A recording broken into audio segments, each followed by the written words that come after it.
నిన్న ఎవరుంటే చాలు మనకి? యేసయ్య ఉంటే చాలు. యేసయ్య ఉండాలి, ఆయన మాట కావాలి, ఆయన చూపు కావాలి, ఆయన తోడు కావాలి.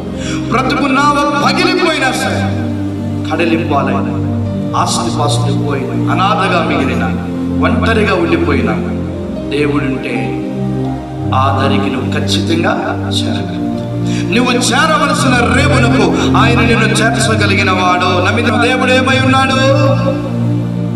నిన్ను చూచువాడై ఉన్నాడు, నీ మూలుగల శబ్దాన్ని వినువాడై ఉన్నాడు, నిన్ను ఆ కష్టముల నుంచి బయటకు నడిపించువాడై ఉన్నాడు, చివరిగా నీకు తోడై ఉన్నవాడు.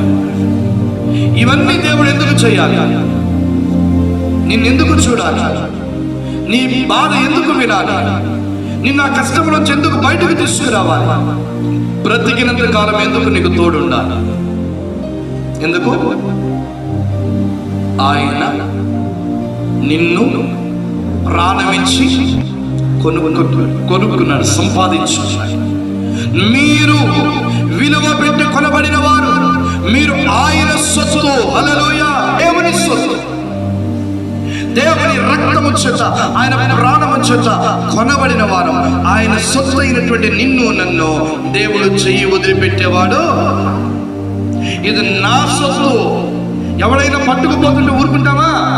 నాది అనుకున్నప్పుడు ఎవడైనా పట్టుకెళ్తుంటే ప్రాణానికి తెగిస్తా. యేసయ్య కూడా మీరు నా సొత్తు అని ఎందుకంటున్నాడు అంటే, తన ప్రాణాలు పణముగా పెట్టి నిన్ను సంపాదించుకున్నాడు. అలాంటప్పుడు నువ్వు ఏడుస్తుంటే వదిలేసేవాడు కాదు, నువ్వు మూలుగుతుంటే చూడకుండా వెళ్ళిపోయేవాడు కాదు, నీ బాధలను విని దాటిపోయేవాడు కాదు, నిన్ను ఒంటరిగా వదిలేసేవాడు కాదు, నిత్యము నీకు తోడై ఉండేవాడు. నీ కొరకు భయంకరమైన శ్రమలు సహించిన దేవుడు ఆయన. కొరడాలతో కొడుతుంటే కొట్టువారికి తన వీపును అప్పగించిన వాడు, దున్నువారికి తన శరీరమును అప్పగించిన వాడు, తన దేహము మాంసపు ముద్దగా, తన దేహము నాగిటి చాలవలే మార్చబడుతున్న మౌనముగా భరించిన వాడు. యెరూషలేము వీధులలో ఆ రక్తము ఏరులై ప్రవహిస్తున్నా ఓర్చుకున్నవాడు, ముఖం మీద ఉమ్ము ఊసిన సహించిన వాడు, పిడుగుదులు తిన్నవాడు, భరించిన వాడు. ఇన్ని బాధలు పడిన దేవుడు నిన్నెందుకు వదిలేస్తాడు?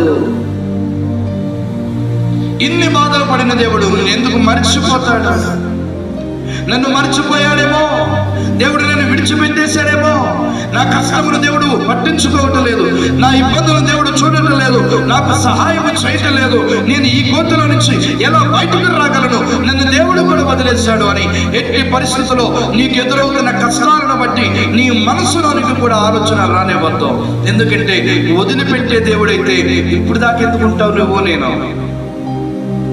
దేవుడు నిన్ను వదిలేసేవాడైతే ఏనాడో నిన్ను వదిలిపెట్టుండేవాడు.